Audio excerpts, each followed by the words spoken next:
আমার বড় আপু ফারজানা দেখতে অনেক সুন্দরী ছিল। আমার আপুর বিয়ের 1 মাস পর দুলাভাই বিদেশ চলে যান। আপুর মনটা তখন খুব খারাপ হয়ে যায়। আমি আপুকে একদিন সুযোগ বুঝে হোটেলে নিয়ে যা করেছিলাম তা শুনলে তোমাদের মাথা ঘুরে যাবে। তাহলে আসল ঘটনাটি শুরু করি। আমি রোহান, 15 বছর বয়স। আমার একমাত্র বড় বোন ফারজানা, বয়স 21 বছর। 2 মাস আগে ফারজানা আপুর বিয়ে হয়েছে। দুলাভাই বিদেশে থাকে। বিয়ে করার জন্য 2 মাস আগে দেশে এসেছে।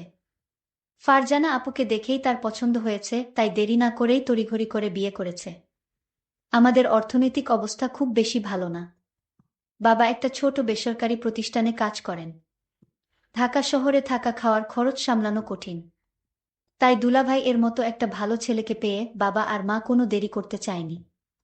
ফারজানা আপু বিয়েতে খুব খুশি ছিল। কিন্তু দেখতে দেখতে 3 মাস পার হয়ে গেল। আর দুলাভাই এর বিদেশ যাওয়ার সময় হয়ে গেল। বিয়ের 2 মাসের মধ্যেই স্বামী বিদেশে চলে যাবে, তাই ফারজানা আপু ভীষণভাবে ভেঙে পড়ল। তাই দুলাভাই সিদ্ধান্ত নিল যে 1 বছর পরেই দুলাভাই দেশে ফিরে আসবে। আর এই 1 বছর ফারজানা আপু তার বাপের বাড়িতেই থাকবে। দুলাভাই এর বাড়ি ঈশ্বরগঞ্জ জেলাতে। তাই বিদেশে যাওয়ার 1 সপ্তাহ আগেই ফারজানা আপুকে সাথে নিয়ে ঢাকাতে আমাদের বাসায় চলে আসলো। ফারজানা আপু আর দুলাভাই আসাতে বাবা, মা, আমরা সবাই খুব খুশি হলাম।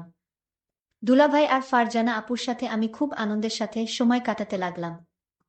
আমাকে দেখে আপু একটা মুচকি হাসি দিল। আপুর মুচকি হাসিতে আমার সাহস আরো বেড়ে গেল। আমি আপুকে বললাম, আপু তুমি আমাকে দেখে হাসছো কেন? আপু বলল, ভাইরে এটা তো হাসি না, এটা আমার অন্তরের কান্না। আমি জিজ্ঞেস করলাম, কেন আপু, কি হয়েছে? আপু বলল, তোর দুলাভাই বিদেশ চলে যাবে। এই কষ্টে আমি হাসছি, আর এই হাসির ভিতর লুকিয়ে আছে আমার কান্না। দুলাভাই বিদেশ যাওয়ার আগের রাতে আমি যা দেখলাম তা আমি ভুলতে পারছি না। আপুর রুমে কি হচ্ছিল আমি তা দেখেছিলাম, আর আমি তা এখন ভুলতে পারছি না। গতকালের দৃশ্য আমার মনে পড়তেই আমার ভীষণ ভয় লাগছিল। গতকাল রাতে আপু আমাকে কিছু বলেনি। কিন্তু আজকে আমি আপুর সামনে দাঁড়াবো কিভাবে? আজকে আপু আমাকে কি বলবে? এসব ভাবতে ভাবতে আমার মাথাটা আরো ভারী হয়ে আসছিল। তখনই আমার মা চিৎকার করে আমাকে সকালের নাস্তা করার জন্য ডাক দিল। আজকে দুলাভাই বিদেশে চলে যাবে, তাই বাবাও আজ বাড়িতেই আছে।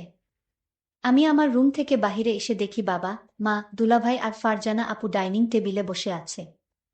আমি মাথা নিচু করে এগিয়ে গিয়ে নাস্তা করতে বললাম। আমি ভয় করছিলাম যে কখন যেন ফারজানা আপু গতকাল রাতের প্রসঙ্গ তুলে সবার সামনে আমাকে বকা দিবে। কিন্তু তেমন কিছুই হলো না। ফারজানা আপু একদম স্বাভাবিক ছিল। আপুর আচরণ দেখে মনে হচ্ছিল যেন গতকাল রাতে কিছুই হয়নি। আপুর আচরণ দেখে আমি স্বস্তি পেলাম। দুলাভাই বিদেশে চলে গেল। ফারজানা আপু সারাদিন মন খারাপ করে থাকল।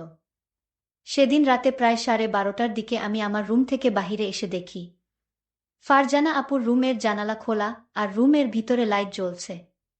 আমি এগিয়ে গিয়ে আপুর রুমের জানালায় দাঁড়ালাম। জানালার পর্দাটা একটু সরিয়ে দিয়ে দেখলাম আপু বিছানায় বসে বই পড়ছে। আমি জানালায় দাঁড়িয়ে আপুকে দেখলাম। আপুর মনটা ভীষণ খারাপ হয়ে আছে। বই পড়তে পড়তে আপু জানালার দিকে তাকিয়ে দেখল আমি সেখানে দাঁড়িয়ে আছি। আমাকে কিছু না বলে আপু আবার বই পড়তে লাগল। বই পড়তে পড়তে আপু বারবার আমাকে দেখছিল। আর মনে হলো বোন আমার কান্না করছে। আমিও চুপচাপ দাঁড়িয়ে দেখছিলাম। বেশ কিছুক্ষণ পরে আপু বিছানা থেকে নেমে হাতের বইটা টেবিলে রেখে জানালার কাছে আমার সামনে এসে দাঁড়ালো। আপু আমার চোখের দিকে তাকিয়ে বলল, কি রে, কিছু বলবি? আমি থতমত খেয়ে বললাম, আপু তুমি ঠিক আছো? আপু সুন্দর একটা হাসি দিয়ে বলল, হ্যাঁ, আমি ঠিক আছি। অনেক রাত হয়েছে, এখন রুমে গিয়ে ঘুমিয়ে পড়। আমি বললাম, তুমি কি এখনই ঘুমাবা আপু? আপু বলল, হ্যাঁ। তুইও গিয়ে ঘুমিয়ে পড়। আমি বললাম, আগে তুমি শুয়ে পড় আপু, তারপরে আমি যাচ্ছি। আপু আর কিছু না বলে একটা মুচকি হাসি দিয়ে রুমের লাইট বন্ধ করে বিছানায় শুয়ে পড়ল। আমিও আমার রুমে এসে শুয়ে পড়লাম। কিন্তু কিছুতেই ঘুম আসছিল না। বারবার আপুর কথা মনে আসছিল। আপু দুলাভাইয়ের জন্য কান্না করছে। সকালে উঠে আবার সব কিছু স্বাভাবিক। দিনের বেলায় আপু কখনো রাতের বিষয়ে কোনো কথা বলতো না। দিনের আপু আর রাতের আপু যেন সম্পূর্ণ আলাদা। আমিও কখনো দিনের বেলায় রাতের বিষয়ে কথা বলতাম না। এভাবেই আমাদের দিন কাটতে লাগলো।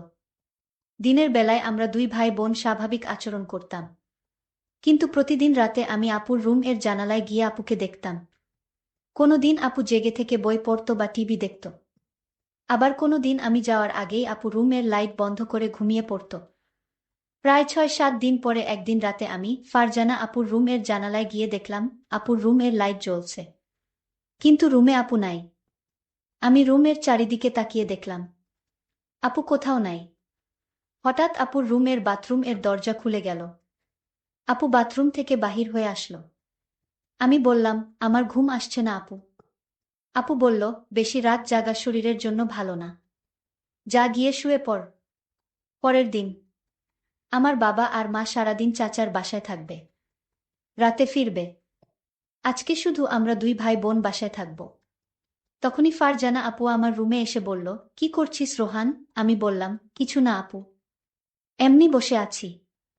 আপু বলল, আজকে কি তোর কোনো কাজ আছে? আমি বললাম, না আপু, আমার কোনো কাজ নাই। আজকে সারাদিন আমি তোমার সাথে গল্প করব ভেবেছিলাম, যদি তুমি ব্যস্ত না থাকো। আপু বলল, ও আচ্ছা, তাহলে তুই গোসল করে ফ্রেশ হয়ে আমার রুমে আয়। আমি বললাম, ঠিক আছে আপু, আমি গোসল করে তোমার রুমে আসছি।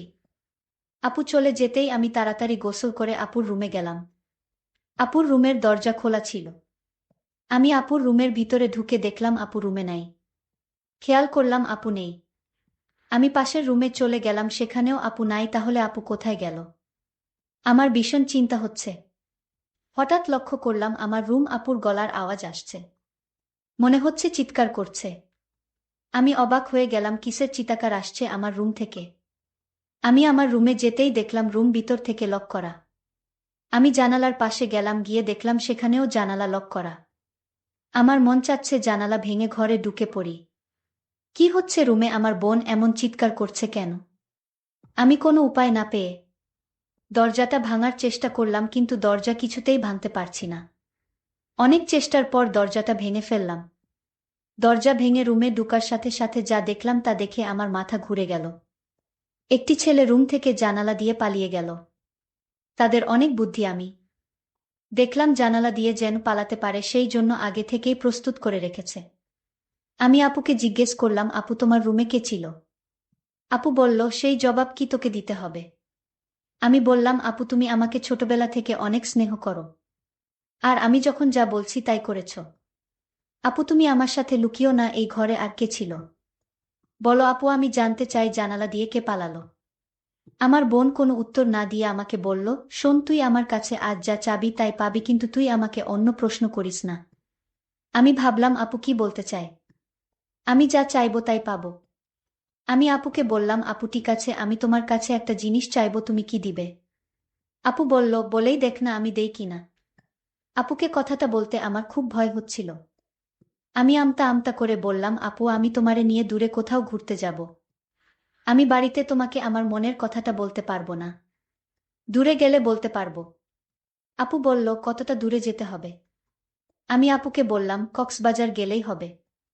আমি মনে মনে চিন্তা করলাম, আমার ভাইটা আমার কাছে কি এমন চাইবে যে কথাটা বাড়িতে বলতে ভয় পাচ্ছে। আমি ছোট ভাইয়ের কথায় রাজি হয়ে গেলাম। আমি তোর সাথে ঘুরতে যাব। আমিও জানতে চাই আমার ছোট ভাইয়ের মতলবটা কি। হঠাৎ ছোট ভাই আমাকে ডাক দিয়ে বলল, আপু আমি যে কথাটা তোমায় বলবো আর আমি তোমার কাছে যা চাইবো তা কাউকে বলতে পারবে না। বিষয়টা গোপন রাখতে হবে। প্রমিস কাউকে বলবো না। তাহলে এখনই বলে ফেল, কি বলবি? আমার কাছে কি চাস? আপু আমি আগেই বলেছি আমি বাড়িতে বলতে পারবো না। তোমাকে কক্সবাজার নিয়ে তারপর বলবো।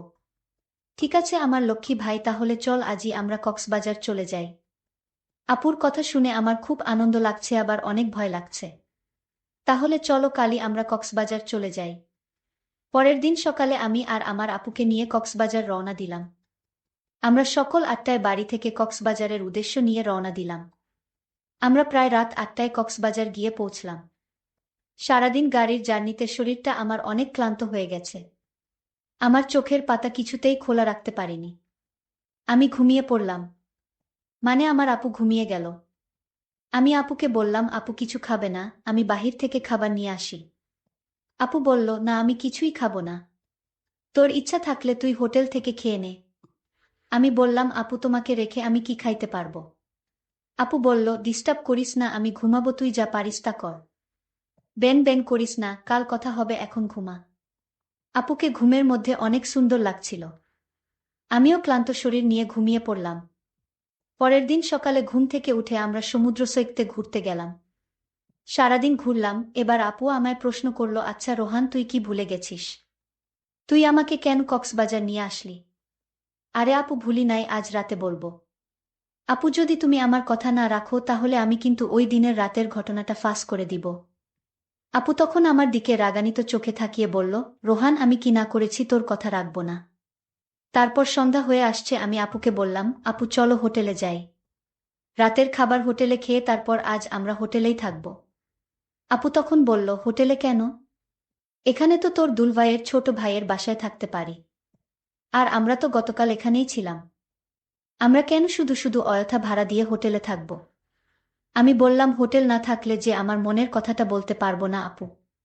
আপু তখন বলল, ঠিক আছে, তুই যা বলবি তাই হবে। তারপর আমরা একটা হোটেলে গিয়ে উঠলাম। আমি আপুকে যে কথাটা বলবো সেই কথা শুনে আপু কি আমার প্রতি রাগ করবে? আমি এসব চিন্তা করছিলাম। আপু আমায় বলল, রোহান, তুই কি চিন্তা করছিস? আমি আপুকে বললাম, আপু আমি যে কথাটা বলবো তা শুনলে তুমি রাগ করবে না তো? আপু বলল, আমি কতবার বলবো আমি রাগ করব না। আমি কাউকে কিছু বলবো না, তুই নির্ভয়ে আমাকে তোর মনের কথা বলতে পারিস। আপুর কথা শুনে আমি কিছুটা সাহস পেলাম। আমি আপুকে বললাম, আপু আমি ছোটবেলা থেকেই তোমাকে অনেক পছন্দ করি।